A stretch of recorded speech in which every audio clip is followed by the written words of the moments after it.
COO of our company. Please welcome him with a huge round of applause.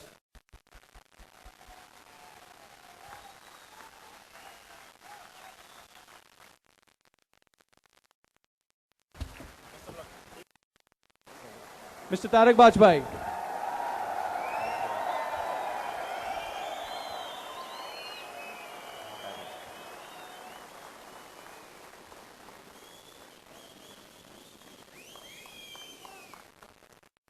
दोस्तों नमस्कार।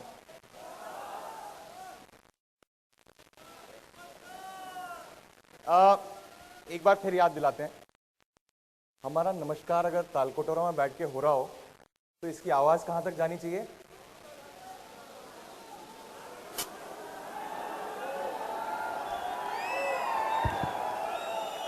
इसकी आवाज कम से कम वानखेड़े तक जानी चाहिए, वानखेड़े तक, क्योंकि अभी थोड़े दिन बाद वानखेड़े की आवाज आपको सुनाई देने वाली है यहां पे।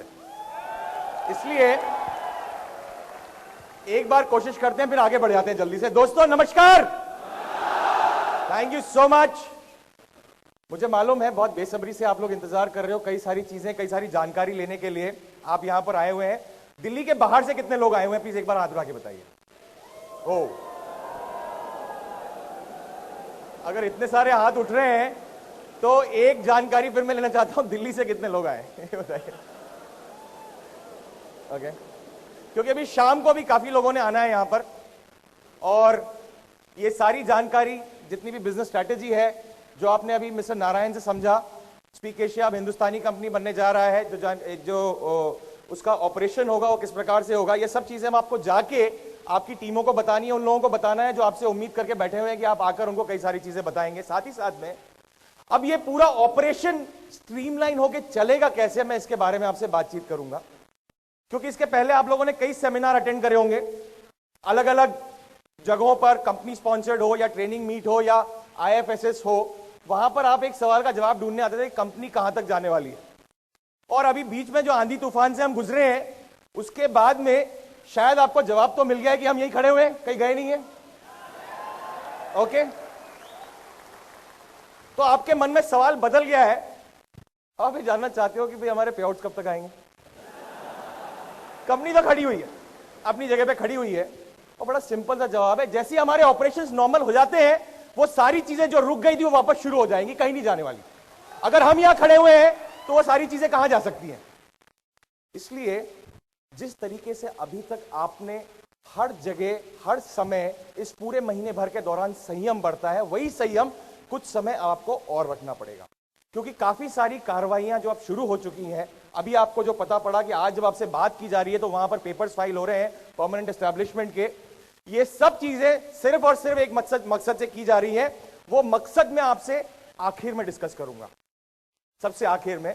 अभी अगर थोड़ा सा आगे बढ़े तो एक छोटा सा सवाल है, आज हम कहां पर किस सिनारियो में खड़े हुए हैं, चलो इसको डिस्कस करते हैं। हम किस जंक्चर पे आगे खड़े हुए हैं, किस मुकाम पर हैं हम।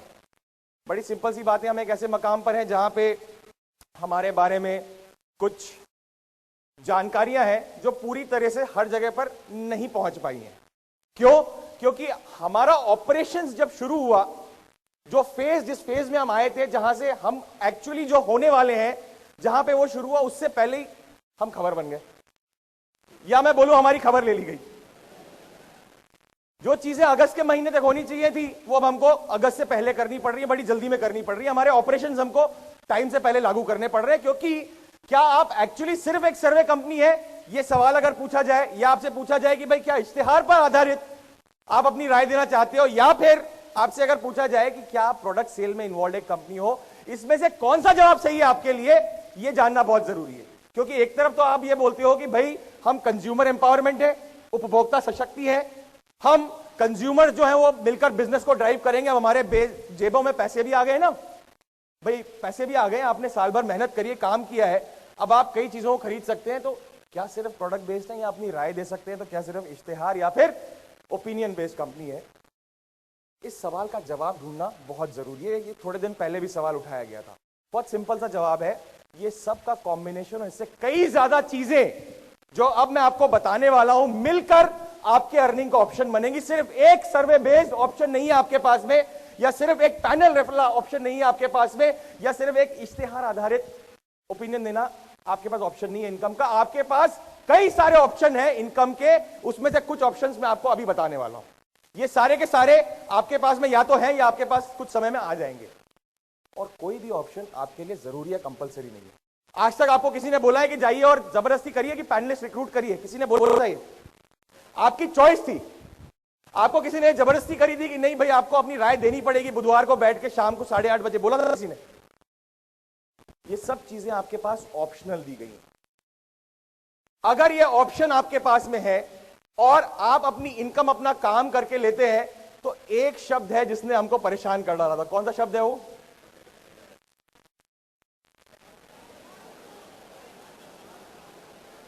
ओके, एक शब्द है जिसने आपको परेशान किया था। मैं बार बार हर सभा में, हर सेमिनार में उस शब्द के खिलाफ आपसे बात करते हुए और आपको बोलते हुए आया हूं कि अगर परेशानी कोई क्रिएट कर सकता है, अगर हम अपने पैर पे कुल्हाड़ी मार सकते हैं, तो वो सिर्फ एक शब्द के कारण मार सकते हैं। और आज वही हुआ है, वही हुआ था। लेकिन कोई बात नहीं, मैंने ये थोड़ी ना कहा था कि पैर पे कुल्हाड़ी मर गई तो काम बंद हो जाएगा। काम तो आपका आगे चल रहा है, काम और भी बढ़ेगा, इससे ज्यादा बढ़ता जाएगा आगे। कुछ समस्याएं आती हैं, जब आपकी पर्सनल जिंदगियों में समस्या आ सकती हैं। आप देखते हो कई बड़े बड़े छोटे छोटे कामों में समस्या आती हैं, तो कौन सी बड़ी बात हुई हमारे साथ समस्या आ गई? और ऐसा क्या है जो हम इस समस्या से बाहर नहीं निकल सकते? हम अब धीरे धीरे बाहर निकलना शुरू कर चुके हैं। आशा की किरणें अब आपके सामने फूटने लगी, होने लगा है ना, कुछ कुछ चेंज दिख रहा है ना आपको? अभी और आता जाएगा। तो अगर मैं आपसे बात करूं कि आप महज एक सर्वे बेस्ड कंपनी हो, तो शायद अब आपका जवाब बहुत क्लियर होना चाहिए। हम सिर्फ एक सर्वे बेस्ड कंपनी नहीं है, हम इससे कहीं ज्यादा हैं, और अब हम जानेंगे हम क्या क्या है। आज अगर मैं बात करूं आपसे, आपके पास में खुद ऑप्शन दिया गया है, आप खुद डिसाइड करिए आपको क्या काम करना है। आपको अगर रेफरल करना है, किसी को स्पीक एशिया के बारे में समझाना, आपके ऊपर डिपेंड करता है, आप समझा सकते हैं। नहीं समझाना बिल्कुल मत समझाइए, आप पे कोई जबरदस्ती नहीं है। आपको अपनी राय देनी है, आप राय दीजिए। अगर नहीं देना है तो मत दीजिए। इश्तिहार देखना है तो देखिए, नहीं देखना है तो मत देखिए। दो एक चीजें और मैं बताऊंगा, अगर वो भी करनी होगी तो करिएगा, नहीं तो मत करिएगा। ये सारे आपके पास में बिजनेस के ऑप्शंस अवेलेबल हैं। और कल को अगर आप एक भी पैनलिस्ट रेफर नहीं करते हैं, या स्पीक एशिया के पास में एक भी नया पैनल रिक्रूट नहीं होता है, क्या यह मॉडल आकर एक जगह रुक जाएगा? इसका जवाब जानना बहुत जरूरी है। बहुत सिंपल सा जवाब है, जब आपके पास मल्टीपल ऑप्शंस हैं इनकम लेने के, अलग अलग जरिए हैं अपनी इनकम को प्राप्त करने के लिए, तो फिर यह मॉडल पैनल के कारण रुक कैसे सकता है? भाई वो आखिरी पैनलिस्ट जो स्पीक एशिया के साथ जुड़ा हुआ है, उसके पास भी तो 4-5 ऑप्शन होंगे ना इनकम अर्न करने के। How can this business stop? ये अपने आप में पूरी तरह से एक सस्टेनेबल बिजनेस मॉडल बन चुका है। It can never stop. अब ये नहीं रुक सकता, क्योंकि आपके पास मेन ऑपरेशनल फेज में ये सारे के सारे ऑप्शंस आ चुके हैं। आज अगर आप चाहो कि एक भी फ्रेश पैनल ना रिक्रूट हो, फिर भी काम चलता रहे, काम चलता रहेगा, और हम सब मिलकर इस काम को चलाते रहेंगे।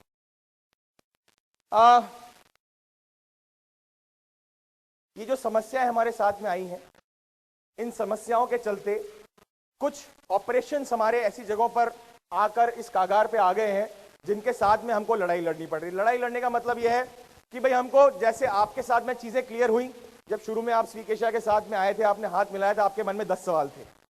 आज आपके पास में वो 10 सवालों के जवाब हैं। यही जवाब हमको कई एजेंसीज को देने हैं, जो हम देना शुरू कर चुके हैं।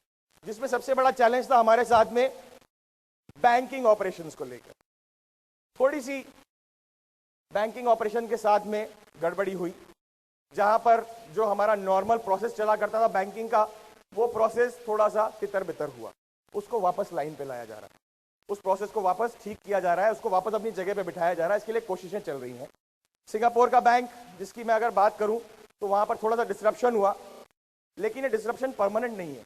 एक बार जैसे आपको चीजें समझ में आई थी, अगर वहां पर भी चीजें समझा दी जाएंगी, सही तरीके से बता दी जाएंगी, तो हमारा ऑपरेशन वापस नॉर्मल रिज्यूम हो सकता है। इसके लिए कई सारे विकल्प, ऑप्शंस ढूंढे जा रहे हैं, कई सारे ऑप्शन पे काम किया जा रहा है।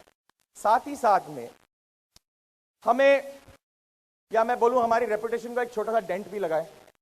इस डेंट का रिपेयरिंग मैकेनिज्म भी काम कर रहा है। हम बहुत जल्द इस डेंट से भी बाहर निकल आएंगे। लेकिन एक लेसन हमने सीखा हुआ है, जो पार्ट हमने पढ़ लिया है, वो लेसन ये है कि अगर आपके पास कंपनी से कोई कम्युनिकेशन आता है, या फिर कंपनी आपसे कुछ बातचीत करना चाहती है, तो प्लीज उस कम्युनिकेशन को एक या दो तरीके से देखिए। आपकी वेबसाइट सबसे ज्यादा आपसे बात करना चाहती है, आप उसको छोड़ के बाकी सब जगह बातचीत कर लेते हो।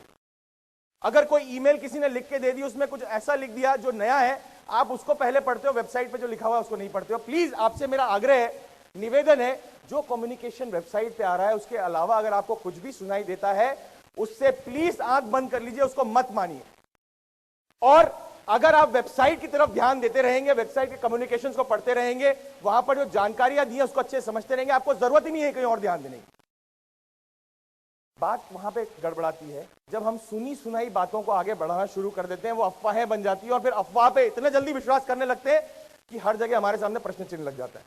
फिर तो अगर पड़ोसी भी आगे पूछेगा ना, भाई साहब क्या हुआ तुम्हारा, तो बोलेगा अभी नाम मत ले यार। लेकिन मैं आपको ये बताना चाहता हूं कि अगर वही चीज आप जहां पर दी हुई है सही जगह पे अगर आप जाके देखोगे, आपको ये नौबत कभी नहीं आएगी। एक और बात थी, अब हम बड़ी सोची समझी और सुलझी हुई अप्रोच लेकर काम कर रहे हैं। हर चीज को नाप तोल कर आगे रख रहे हैं, भले ही वो कोई भी एजेंसी हो उसके सामने, ताकि कोई भी ऐसा शब्द या कोई भी ऐसी बात जो हमारे अगेंस्ट में चली जाए, वो हम नहीं करना चाहते।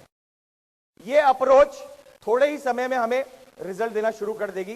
कई जगहों पे हमने रिजल्ट लेना शुरू कर दिए हैं। आने वाले समय में ये प्रोसेस और फास्ट और स्पीड अप हो जाएगा। आगे अगर मैं आपसे बात करूं तो बहुत सारी एजेंसीज हैं जिनके सामने हमारे रिप्रेजेंटेशन शुरू हो चुके हैं। हमारा बिजनेस मॉडल क्या है, हम क्या काम कर रहे हैं, हमारा भविष्य क्या है, हमने क्या सोचा हुआ था, एक्चुअली हमारी इमेज क्या है, क्या हम महज एक सर्वे वाली कंपनी है या फिर इससे आगे भी हम सोच चुके हैं, या किस चीज के बारे में हम बात कर रहे हैं। ये सब बातें अलग अलग लेवल्स पे, अलग अलग ऑर्गेनाइजेशंस में, अलग अलग एजेंसीज में डिस्कस होना शुरू हो गई है। इसके रिजल्ट्स भी आपके सामने आना शुरू हो जाएंगे। दोस्तों, सबसे पहला रास्ता जो हमने अपनाया है, चूंकि हमारे बैंकिंग ऑपरेशंस में थोड़ी सी बाधाएं हैं, इसलिए आपके जो रिवॉर्ड पॉइंट्स हैं जो आपने पे आउट रिक्वेस्ट के लिए या बैंकिंग रिक्वेस्ट के लिए डाले थे, वो आपके ई वॉलेट्स में वापस दे दिए गए हैं। उसका एक कारण है, ऐसा क्यों किया गया, उसका एक कारण है, चूंकि अभी आपके पास में कुछ समय के लिए पे आउट के ऑप्शंस उस तरह से अवेलेबल नहीं है जैसे पहले अवेलेबल हुआ करते थे। आप इन रिवॉर्ड पॉइंट से दूसरे काम कर सकते हैं। जो काम आपने वैसे भी फ्यूचर में करने थे, थोड़ा जल्दी शुरू कर दिया गया उस प्रोसेस को। मैं बताता हूं आपको, आपके शॉपिंग ई वॉलेट जितने भी हैं,